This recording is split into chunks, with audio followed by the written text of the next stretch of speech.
Hello అండి, అందరికీ నమస్కారం. వీడియో పెట్టక చాలా రోజులైందండి. ఈరోజైతే వీడియో పెట్టేస్తున్నాను. ఏంటంటే ఎండలైతే వచ్చేసాయి. పాపడాలు అయితే పోస్తున్నాను, రవ్వ పాపడాలు. అవి ఎలా చేస్తున్నాను ఏంటనే చూసేయండి. అలాగే చల్లమిరపకాయలు కూడా చేశాను. ఈ విధంగా అయితే నేను రవ్వనైతే ఉడకబెట్టేసి ఈ విధంగా పాపడాలు అయితే పోస్తున్నానండి. ఈ స్టార్ట్ అయిపోయింది మా సైడ్ అయితే పాపడాలు పెట్టడము, వడియాలు పెట్టడము. ఈ విధంగా ఎండలో సంవత్సరానికి నిల్వ పడే అన్ని వడియాలు, పాపడాలు అన్నీ ఈ టైంలోనే పెడుతూ ఉంటాం. సంవత్సరం పాటు నిల్వ ఉంటాయి.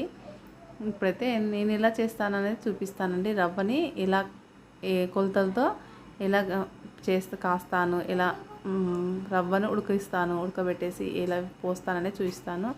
చాలా సింపుల్ ప్రాసెస్ అండి. రవ్వ పాపడాలు పోయడానికి రాని వాళ్ళకు సింపుల్గా నేను ఎలా చేస్తానో చూపిస్తాను. చాలా ఈజీగా చేసుకోవచ్చు. ఎండ బాగున్నప్పుడు ఈ విధంగా అయితే కాటన్ క్లాత్లో అయితే పోయాలండి. మార్నింగ్ పోసామంటే ఈవినింగ్ వరకు ఎండిపోతాయి. చాలా బాగుంటాయండి. కొనాల్సిన పని లేకుండా ఇంట్లోనే రవ్వతో ఈ విధంగా అయితే వడియాలైతే పెట్టేసుకోవచ్చు.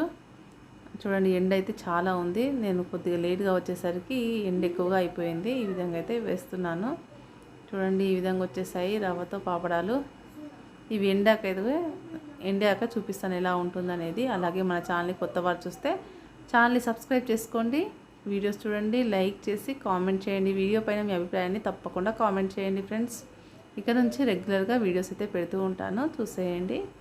చూడండి, ఈ విధంగా అయితే రవ్వను కాచాక ఇలా ఒక స్పూన్ తీసుకొని స్పూన్తో ఇలా పోస్తూ ఉండాలి. ఇలా మనం పోసాక ఒక 2 అవర్స్లో అయితే మొత్తం ఆరిపోతాయి. చాలా బాగా వస్తాయండి. పిల్లలు అయితే చాలా ఇష్టంగా తింటారు. నోట్లో కరిగిపోతాయండి రవ్వ పాపడాలు, అలా ఉంటాయి. ఈ విధంగా కాస్తాను ఏంటనేది చూసేయండి. ఇక్కడైతే కాటన్ క్లాత్ అయితే తీసుకున్నాను. కాటన్ క్లాత్లో అయితే పోస్తున్నానండి. లైన్గా ఒక వరుస పెట్టేసి ఈ విధంగా పోస్తున్నాను. ఇది పోయడం అయితే పిల్లలైనా పోయొచ్చండి. కాచి ఇచ్చామంటే వాళ్ళైనా పోస్తారు.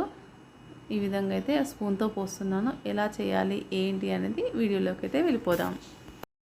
ఇలా ఒక గ్లాసు రవ్వ తీసుకున్నానండి. గ్లాస్ అయినా ఒక డబ్బాతో అయినా ఏ దాంతో తీసుకుంటామో దాంతో కొలత అండి. నేను ఒక గ్లాస్తో చూపిస్తున్నాను. ఒక గ్లాస్ రవ్వ తీసుకున్నాను. ఇలా గిన్నెలోకి అయితే పోసేసానండి. ఈ గ్లాస్తోనే వాటర్ తీసుకోవాలి. నేను ఇక్కడ గ్లాస్తో అయితే వాటర్ తీసుకుంటున్నాను.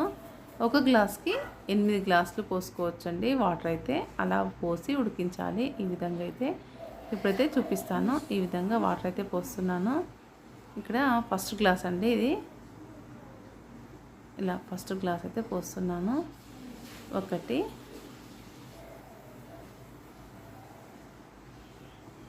2 అండి,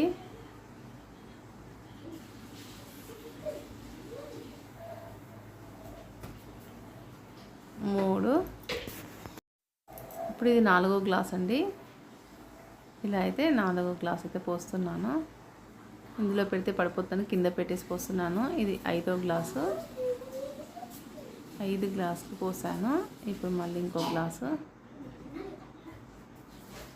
6, 7, 8 గ్లాసులు అండి. ఈ విధంగా 8 గ్లాసులు అయితే వాటర్ పోసుకున్నాము. ఇప్పుడు స్టవ్ పైన పెట్టేసి స్టవ్ ముట్టించేద్దాము. ఈ విధంగా అయితే ఒక గ్లాస్ రవ్వకు 8 గ్లాసుల వాటర్ అయితే తీసుకున్నాను. ఇప్పుడు ఒక స్పూన్ జీలకర్ర, ఒక సాల్ట్ అయితే రుచికి సరిపడిన సాల్ట్ వేయాలి. నేను నువ్వులు వేస్తున్నాను అండి, మంచి నువ్వులు. ఇలా నువ్వులు వేసేసి సాల్ట్ వేసేసి తర్వాత ఇందులో కొద్దిగా కలపాలండి. ఒకసారి ఇలా కలిపేసేయాలి. సాల్ట్ వేసాము, నువ్వులు వేసాము, అలాగే జీలకర్ర కూడా వేసామండి. ఒక స్పూన్ జీలకర్ర వేసాను. ఇప్పుడైతే కొద్దిగా వంట సోడా వేస్తున్నాను. చూసారా, ఇక్కడైతే చాలా తక్కువ వంట సోడా అండి. ఈ విధంగా అయితే వంట సోడా వేసేసాను. బాగా మరగాలి, వీటిని మరిగించాలి. మరిగిస్తే ఇందులో రవ్వ వేసి కలపడమేనండి. ఇలా వచ్చిన తర్వాత దించాలని చూపిస్తాను. ఇప్పుడైతే బాగా మరిగిపోయాయి వాటర్ అయితే. ఇలా రవ్వ వేసేసి కలుపుతూ ఉండాలి. ఒక చేత్తో రవ్వ పోసి ఇంకో చేత్తో కలుపుతూ ఉండాలండి. ఈ విధంగా చాలా ఈజీగా వడియాలు అయితే పెట్టేసుకోవచ్చు. ఇలా దగ్గర పడేంత వరకు ఉడికించాలి. ఒక 10 నిమిషాలు ఉడికిపోతుందండి. మరీ ఎక్కువ గట్టిగా ఉడికించకూడదు, మీడియంగా ఉడికించేసేయాలి. ఉండలు కట్టకుండా ఈ విధంగా అయితే కలిపేసేయాలి. చూడండి, ఈ విధంగా అయితే కలుపుతున్నాను. ఇలా మొత్తం కలిపేసి ఒక 2 నిమిషాలు అయితే స్టవ్ చిన్నగా పెట్టేశానండి. ఈ విధంగా ఉడుకుతుంది, చూసారా.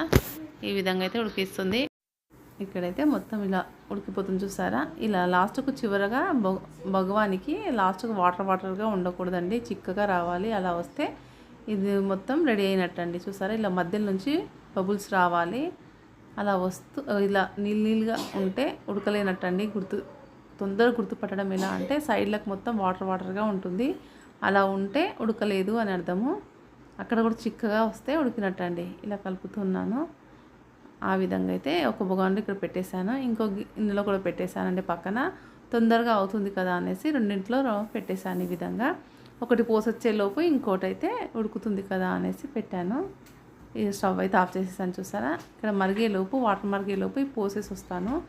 పైన మిద్దె పైకి అయితే వచ్చేసానండి. ఇక్కడ చీర అయితే పరిచేసాను. చీరలో అయితే ఈ విధంగా అయితే కొద్దిగా తీసుకొని పాపడాలు అయితే పోసేస్తున్నాను. ఇదండి, ఈ విధంగా అయితే రవ్వని కాచేసి ఈ విధంగా వడియాలు అయితే పెట్టేసుకోవచ్చు. చాలా ఈజీ ప్రాసెస్. పాపడాలు అంటారు, వడియాలు అంటారు, ఒక్కొక్క సైడ్ ఒక్కొక్క రకంగా పిలుస్తూ ఉంటారు. మేమైతే పాపడాలు అంటాం వీటిని. ఈ విధంగా అయితే ఎండలో అయితే పోస్తున్నాను రవ్వ పాపడాలు. చాలా ఈజీగా చేసుకోవచ్చు. చాలా సింపుల్ ప్రాసెస్ అండి. పిల్లలు పెద్దలు ఇష్టంగా తినే రవ్వ పాపడాలు ఈ విధంగా అయితే రెడీ చేసుకోవచ్చు. చూసారా, ఇలా అంతా పోసేసిన తర్వాత వీటిని ఎలా తీయాలో కూడా చూపిస్తాను. ఈ విధంగా అయితే రవ్వ పాపడాలు అయితే స్టార్ట్ చేసేసారండి. మా సైడ్ అయితే అందరూ పోసేసారు. నాది కొద్దిగా లేట్ అయింది. ఈరోజు అయితే ఎండ బాగుందని పోసాను. ఈ విధంగా అయితే రవ్వ పాపడాలు సంవత్సరం సరిపడినంత రవ్వ అయితే తెచ్చేసి 3 కిలోలు రవ్వ అయితే తెచ్చాను. ఇలా 2 డేస్ ఇందులో అయితే 1 కిలో పడతాయండి. ఈ ఒక చీరలో మాత్రం 1 కిలో పడుతుంది రవ్వ. ఈ విధంగా కాచేసి ఈ విధంగా పోసేస్తాను. ఈవినింగ్ వరకు ఎండిపోతాయి. మళ్ళీ తీసేది కూడా నేను చూస్తాను. చాలా ఈజీగా తీసేయచ్చు. ఈ విధంగా అయితే ఫాస్ట్గా పోసేస్తున్నానండి. ఒక్కసారి ఈ విధంగా ట్రై చేయండి. రవ్వ పాపడాలు చాలా ఈజీగా వచ్చేస్తాయి. సింపుల్ ప్రాసెసేనండి. చాలా బాగుంటాయి. పప్పు చేసినప్పుడు ఇలా పాపడాలతో రవ్వ పాపడాలు అయితే చేసి కాంబినేషన్ అయితే చాలా బాగుంటుంది. కొనుక్కొని తినేవి ఎన్ని కొనుక్కున్నా అంత టేస్ట్ ఉండదు. ఇంట్లో చేసినవి చాలా బాగుంటాయి. ఒక్కసారి ఈ విధంగా ట్రై చేయండి. ఈ విధంగా అయితే చీర మొత్తం వేసేసాను రవ్వ పాపడాలు. ఇదండి, ఈరోజు పోయడం అయితే కంప్లీట్ అయిపోయింది. ఇలా పోసిన తర్వాత ఎండిన తర్వాత చీరల నుంచి ఎలా తీయాలి పాపడాలనే చూపిస్తాను. ఇప్పుడు చీర ఎండిపోయిన తర్వాత ఈ విధంగా ఉంటుంది చూడండి. చాలా గట్టిగా ఉంటాయి. ఈ విధంగా వీటిని ఎలా తీయాలి అంటే ఇప్పుడు ఈ చీరని తిప్పి వేయాలండి. ఇక్కడ ఇలా తిప్పి వేయాలి. చూసారా, ఇలా వెనుక భాగంలో వాటర్ చల్లాలి. వాటర్ చల్లిన తర్వాత తీయాలి. ఇలా మొత్తం వాటర్ చల్లేస్తే తడిసిపోతుంది చీర వెనుక భాగం మొత్తం. అప్పుడు ఈజీగా ముందల పాపడాలు తీయడానికి ఈజీగా వస్తుంది. ఎప్పుడైనా సరే చీరని తిప్పి ఇలా వేసి వెనుక భాగంలో వాటర్ అంతా చల్లేసేయాలి. చల్లిన తర్వాత పాపడాలు తీయాలి. ఈజీగా వచ్చేస్తాయి అలా తీయడం వల్ల. ఇక్కడ నీళ్ళైతే చల్లేసాను చూస్తారా. ఇప్పుడు చల్లిన తర్వాత మీకు తీసి చూపిస్తాను. ఒక చేతిలో ఫోన్ ఉందండి, అందుకే మీకు ఒక్క చేతితో చూపిస్తున్నాను. చూడండి, ఇలా మొత్తం తడిసిపోయాలి. తడిపేసి ఒక్కొక్కటిగా ఈ విధంగా తీసేయాలి. చూసారా, తడిపిన తర్వాత ఒక 2 నిమిషాలు ఆగామంటే ఇలా ఊడిపోతాయి పాపడాలు మొత్తం. ఈ విధంగా వచ్చేస్తాయి. వీటన్నింటినీ ఈ విధంగా అయితే తీసేయాలండి. చూసారా ఎంత బాగా వస్తున్నాయో, ఒక్కటి కూడా పాడవకుండా ఉన్నాయి. ఇలా ఎండిన తర్వాత వాటిని చీర నుంచి ఈ విధంగా పాపడాలు అయితే తీయొచ్చు. ఇదండి, ఈరోజైతే రవ్వ పాపడాలు అయితే చేసుకున్నాను. నెక్స్ట్ వీడియోలో ఖచ్చితంగా బియ్యంతో వడియాలు అయితే చేసి చూపిస్తాను. మా సైడ్ అయితే ఈ రవ్వ పాపడాలు పోసిన రోజు ఎండ బాగుందండి. నెక్స్ట్ 2 డేస్ నుంచి అయితే ఎండ లేదు, అందుకే పోయలేదు. ఈ విధంగా పాపడాలన్నీ తీసానండి. ఇప్పుడు ఎండలో వేసేద్దాము. ఇలా ఎండకైతే వేసేసాను. ఇది నెక్స్ట్ డే చేశానండి. తర్వాత ఎండిన తర్వాత పాపడాలు అయితే ఫ్రై చేస్తున్నాను. ఇక్కడైతే ఎలా ఉంటాయో చూపిద్దాం మీకు అనేసి పాపడాలు అయితే ఫ్రై చేస్తున్నాను. పిల్లలు పెద్దలు ఇష్టపడే పాపడాలు రవ్వ పాపడాలు నోట్లో వేయగానే కరిగిపోతాయండి. షాప్లో అయితే మనం కొనుక్కుంటే 10 రూపాయలకు ప్యాకెట్ అయితే దొరుకుతుంది. కానీ ఇలా చేసుకున్నామంటే చాలా రోజులు ఉంటాయి, పాడవ్వండి ఈ రవ్వ పాపడాలు. చూసారా, ఇలా ఫ్రై చేయగానే ఎంత బాగా వచ్చాయో. ఇదండి ఈరోజు రవ్వ పాపడాలని ఇంట్లోనే ఈజీ ప్రాసెస్లో ఈ విధంగా చేసుకోవచ్చు. ఎండలు అయితే స్టార్ట్ అయ్యాయి. ఈ విధంగా పాపడాలు వడియాలు పెట్టే టైం అయితే ఇదేనండి. ఓకే అండి, ఈ వీడియో ఎలా ఉందో కామెంట్ చేయండి ఫ్రెండ్స్. బాయ్.